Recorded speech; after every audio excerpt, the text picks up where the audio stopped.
Com a quantidade massiva de mangás competindo pela nossa atenção todos os dias, não é surpresa nenhuma que até mesmo obras consideradas muito boas acabem sumindo da percepção do público com o passar do tempo, desaparecendo totalmente da roda de conversas. Tendo esse triste cenário em mente, hoje eu irei desenterrar obras que foram injustamente esquecidas com o tempo, mas que contam com uma característica muito especial: elas possuem artes absurdamente caprichadas. E o mangá mais merecedor de aparecer nesse vídeo, senhoras e senhores, é D-Gray-man.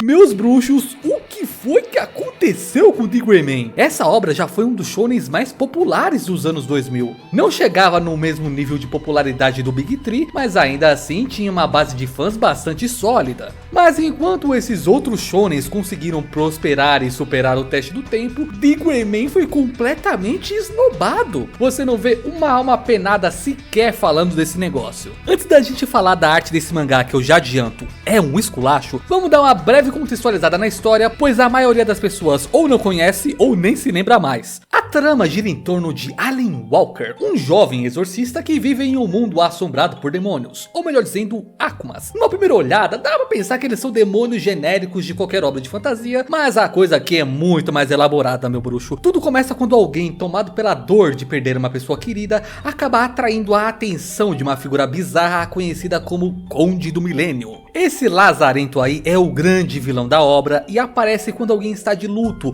oferecendo seus serviços para trazer a pessoa amada de volta à vida. Só que quando a esmola é demais, meu bruxo, o santo desconfia, né? Essa ajuda do conde tem um preço terrível. A alma do morto até retorna, mas ela é presa dentro de um corpo mecânico feito de matéria escura, tornando-se assim um mero fantoche do conde, sendo forçado a matar quem fez o pedido, que geralmente é a pessoa que ele mais amava, e roubar a sua pele para se misturar entre os vivos. E sim, o Alan caiu nessa armadilha. Na tentativa de reviver o seu pai adotivo, que era a pessoa que ele mais amava, o Alan foi enganado pelo conde e acabou transformando o próprio pai em um Akuma, sendo obrigado a matar o velho de novo para libertá-lo. Então a premissa é que você tem esse vilão com visual bizarro que tá literalmente montando um exército de fantoches, usando para isso do luto e da dor das pessoas, enquanto que a missão de vida do Alan se torna chutar a bunda do Conde do Milênio e libertar as almas presas dentro dos Akumas. Os primeiros capítulos estão lá mais para configuração de mundo e introdução de personagens, tendo aquela vibe de missão da semana, mas aos poucos o enredo de D-Gray-man vai se conectando com uma trama muito maior e abrangente, apresentando reviravolta atrás de reviravolta, personagens incríveis e um vilão que se mostra cada vez melhor e mais complexo a cada arco. E assim como a história cresce com o tempo, a arte também tem uma melhora absurda. O mangá é escrito e ilustrado por Katsura Hoshino, e a evolução dessa mina é uma das mais gritantes que eu já vi em um mangá. Em qualquer obra de longa duração é completamente esperado que a arte do autor melhore com o tempo,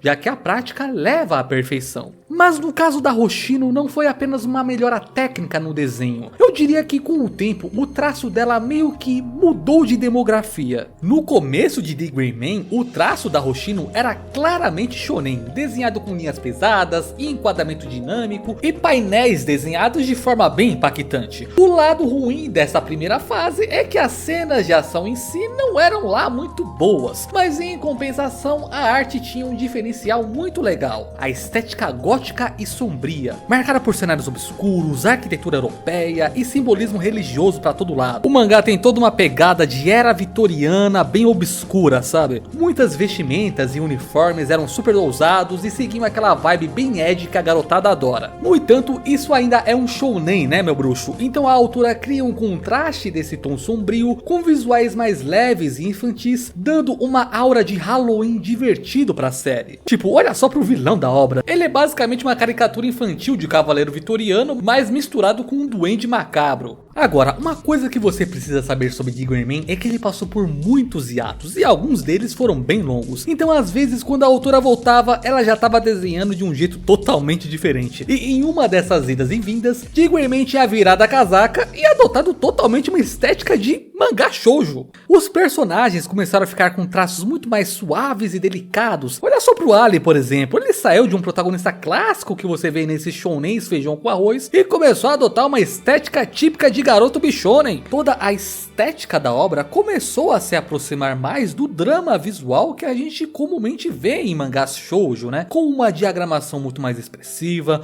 um foco nos olhares, nas emoções que cada personagem sente, em painéis mais etéreos e contemplativos, sendo desenhados com muita riqueza de detalhes. Essa mudança de tom fica muito a gosto do freguês, mas do ponto de vista puramente técnico do desenho, é inegável o quanto o trabalho artístico da Hoshino melhorou com o tempo. É realmente uma pena que essa obra seja tão esquecida, pois ela tem uma das melhores narrativas que eu já vi em um mangá shonen. Mas ainda assim, eu entendo os motivos que levaram ao esquecimento do The Gray Man. Digamos que as pessoas não querem outro Berserk ou Hunter x Hunter na vida delas, né? Como eu disse antes, essa obra passou por muitos hiatos, que foram ocasionados por problemas de saúde da autora. Hoje em dia, ela é publicada trimestralmente, ou seja, 4 míseros capítulos por ano. Essa periodicidade baixa, unida dos vários hiatos, acabou gerando danos absurdos na popularidade da obra.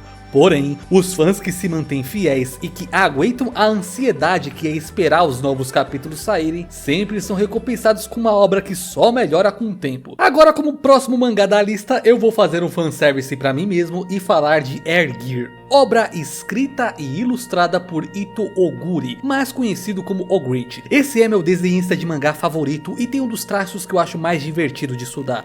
Cada ilustração que esse cara desenha é algo digno de ser usado como wallpaper. Air Gear é um mangá que começa com uma premissa bem simples. Nós acompanhamos Itsuki Minami, ou apenas Ikki. Ele é aquele típico delinquente juvenil japonês, briguento, impulsivo, mas que no fundo é gente boa. A sua vida dá uma guinada quando ele entra no mundo dos Air Tracks, patins motorizados que permitem o usuário fazer feitos completamente sobre-humanos. Com Air Tracks, os personagens conseguem fazer feitos insanos de parkour, como andar sobre paredes, pular de prédios e, em capítulos futuros, fazer manobras em cima de jatos no meio do céu.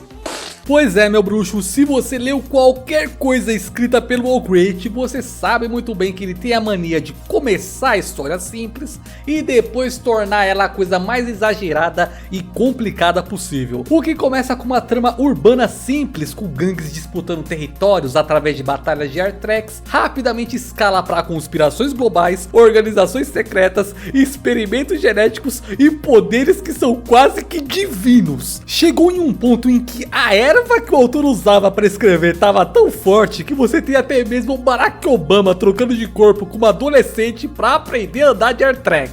What the fuck? Rapaz, a história disso aqui é muito viajada e tem gente que não curte esse tipo de proposta. Agora, apesar da história de Air Gear não ser uma unanimidade, ao menos existe um consenso absoluto sobre a obra, de que a arte que ela apresenta é divina. Tipo, olha essas ilustrações, como diabos o Ogreat desenha essas coisas? No começo, Air Gear já tinha uma arte boa, mas ao longo dos mais de 10 anos de publicação, o Ogreat transcendeu. Há muitas coisas que chamam a atenção no visual desse mangá. Uma delas é a sensação absurda de movimento. Dizem que o cinema é a única forma de arte que consegue imprimir movimento nas coisas, mas quem diz isso é porque nunca abriu um volume de Air Gear. A ilusão de movimento que o Ogreat consegue imprimir nessas ilustrações é de explodir o cabeção. O simples movimento de um cara levantando de uma cadeira é absurdo. Você consegue sentir como ele se levanta lentamente e toda a tensão que vem junto com isso graças ao alto contraste da imagem. Os personagens desse mangá parecem nunca estarem parados. Eles sempre estão em transição, inclinando, girando, torcendo, como se desafiassem a gravidade, tudo de uma forma exagerada. Um dos elementos que mais contribui para a sensação de movimento e dinamismo em uma imagem são as perspectivas forçadas, e o Ogreat não economiza nesse departamento. O domínio que esse cara tem da técnica de esforço é surreal. Os personagens desse mangá parecem que estão saindo das páginas e algumas pessoas podem não entender o quão importante isso é nessa obra. Digamos que o, entre aspas, sistema de poder do mangá são os patins, e o mangá inteiro gira em torno das manobras, dos saltos, dos combates aéreos que os personagens fazem usando esses Air Tracks. E ter essas perspectivas e ângulos ousados é fundamental para conseguir vender a ideia do mangá. Mas não é só de movimento que esse mangá vive, meu bruxo. Se liga nisso, olha o quão detalhado esse mangá é. Cada página é uma massa gigantesca de coisas acontecendo e elas são desenhadas de forma hiper detalhada. É aquele tipo de página que você simplesmente para pra ficar admirando, observando cada linha, cada pequeno detalhe que foi colocado ali por algo que só pode ser explicado como perfeccionismo por parte do autor. O Ogretti também é um cara que é conhecido por ser aficionado por desenhar mulheres fogosas, né? Afinal de contas, ele é um cara que começou a carreira fazendo rentão e nunca abandonou totalmente esse lado no trampo dele. Mas não é só nisso que ele é aficionado não, meu bruxo. Ele é completamente tarado em desenhar maquinário.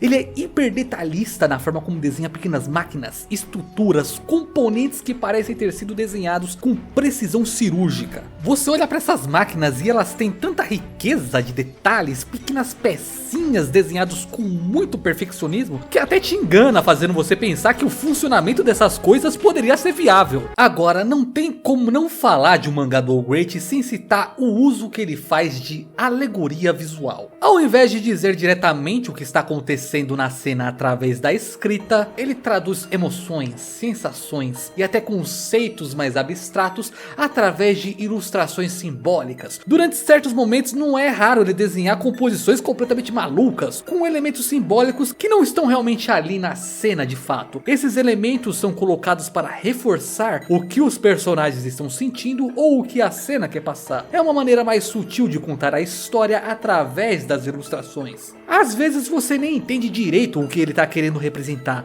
mas a imagem em si parece tão interessante, tão singular, que você consegue apreciar aquilo pelo puro e simples prazer estético que essas imagens oferecem. Se duvidar, essa aqui é a característica que eu mais gosto no traço do Ogretti. Como próximo integrante, eu confesso pra vocês que eu dei uma pequena roubada, pois eu coloquei o The Promised Neverland. Ele nem de longe é tão esquecido quanto os outros dois mangás que a gente comentou. Essa obra foi absurdamente popular há poucos anos atrás, teve até filme live action que passou aqui no Brasil. Eu lembro que no auge de popularidade desse mangá, as pessoas falavam que ele era o novo Death Note. E pior que até que fazia sentido, tá ligado? Você tinha ali um jogo de gato e rato, cheio de estratégia, tensão psicológica e aquele clima constante de se der um passo em falso, tudo acabou. Mas do mesmo jeito que esse mangá estourou de popularidade super rápido, ele também foi esquecido com a mesma velocidade. Poucas pessoas comentam sobre Neverland hoje em dia,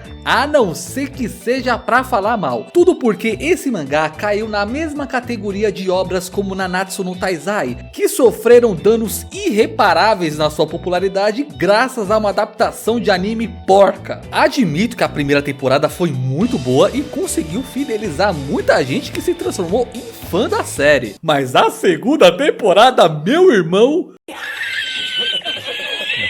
Junte isso com o fato do mangá também ter tido um final cagado, pois o autor acelerou demais as coisas para finalizar a história rápido e com isso você gerou uma mancha gigantesca na obra. Mas ainda existem muitas coisas boas para se falar sobre Neverland. Uma delas é a arte do mangá. Apesar do mangá ser escrito pelo Kaio Shirai, a arte é da ilustradora Pozuka Demizu. E meu Deus, essa mina é muito boa. Uma característica muito forte da Demizu que você pode encontrar tanto em Neverland quanto nos seus trabalhos pessoais é o senso de escala dos personagens em relação ao ambiente. Ela ilustra personagens muito pequenos contrastados com cenários ou criaturas muito grandes. Essa ideia de pequenez diante do mundo é uma assinatura do trabalho dela e se encaixou muito bem em Neverland, pois tem um peso bem simbólico. As crianças são frequentemente representadas como menores do que tudo ao redor delas, dos corredores do orfanato, das criaturas demoníacas e até mesmo da natureza ao seu redor. Essa escolha visual ajuda a transmitir a vulnerabilidade da situação deles. Eles estão em um mundo onde eles são pequenos, fracos e frágeis, tendo que sobreviver principalmente usando a cachola. No geral, a Demizu é uma ilustradora muito narrativa. Ela gosta de contar histórias através das suas ilustrações pessoais e a gente também vê isso no mangá de Neverland. Você sempre consegue extrair uma sutil narrativa que está sendo contada através de cada ilustração. Até mesmo nas páginas coloridas que em muitos mangás são só os personagens pousando para a câmera, aqui ela procura comunicar algo através dos seus desenhos. Outra característica que eu amo no traço dessa autora é o jeito como ela consegue imprimir uma grande variedade de rostos e design nos personagens, o que é algo que muitas obras pecam, diga-se de passagem. Mas aqui cada personagem, desde o mais importante até o mais bucha, tem um rosto e visual bem distinto. Parte disso é porque a autora não se prende às convenções sobre como um rosto de anime deveria ser. Muito pelo contrário, ela distorce, estica, comprime, ela brinca com as proporções faciais de forma que foge completamente do padrão e dá muita variedade de rosto para os personagens. Além disso, ela varia muitos outros elementos como estilo de cabelo, tons de pele, traços étnicos, e isso traz uma variedade visual que enriquece muito a obra. Essa coisa do traço não se prender a um molde pré-definido também contribui para outro ponto muito forte do mangá, que são as expressões faciais. Quando você não está preso a um molde rígido, você tem muito mais liberdade para deformar, exagerar e realmente transmitir emoções intensas dos personagens, e é exatamente isso que a autora faz, de um jeito bem assustador às vezes. A forma como os personagens se expressam muitas vezes te deixa apreensivo ou com os nervos à flor da pele, deixando a cena muito mais imersiva. Você realmente consegue entender o que os personagens estão passando. Algumas expressões são super sutis, deixando a coisa propositalmente bem desconfortável. Tipo, olha o rosto aqui da Isabela, por exemplo. A expressão e o trejeito que ela faz quando ela tá prestes a enviar uma das crianças pro abate é tão bizarra e desconfortável, sabe? Esse é um mangá que realmente não tem medo de experimentar com as expressões dos personagens. Agora, se eu tivesse que escolher a minha característica favorita da arte dessa moça, eu diria que é o estilo de pintura. Uma coisa que eu já tô de saco cheio são essas pilhas de manhwas coreanos que, apesar de serem totalmente coloridos, usam sempre o mesmo estilo de pintura cel shading e extremamente plástico. As pinturas de Neverland também são digitais, mas são muito mais agradáveis. Elas têm ali um ar mais rústico e natural, e uma das características mais fortes dessas pinturas é que a autora quase sempre trabalha com tons terrosos, ou seja, variações de marrom, ocre, bege, laranja queimado e vários tons de amarelo. Quando ela usa esses tons, acaba passando uma vibe de um mundo orgânico, feito de materiais naturais ou antigos. Essa combinação de cores é tão presente ali nos trabalhos dela que já virou praticamente uma assinatura, tá ligado? Rapaz, eu fico muito triste de Neverland não ter tido uma boa conclusão, pois a obra por muito tempo tava bem legal. Eu pretendia ler só um pouquinho do mangá para refrescar minha memória para esse vídeo, mas a história te deixa tão envolvido que eu acabei lendo o mangá inteiro em poucos dias. Eu ainda acho que ele é uma história que vale bastante a pena, mesmo que o final não tenha tido a melhor conclusão do mundo. Agora, o anime, meu bruxo, finge que não existe. Enfim, meus bruxos, agora eu quero saber de vocês. Qual mangá você acha que anda meio esquecido por aí, mas que tem uma arte top digna de ser usada como wallpaper? Escreve aí nos comentários que quem sabe eu não faço uma parte 2 com os comentários de vocês, beleza? E basicamente era isso que eu queria falar, meus bruxos. Muito obrigado por terem me assistido até aqui. Obrigado aos membros do canal por apoiarem esse conteúdo. E eu vejo vocês no próximo vídeo.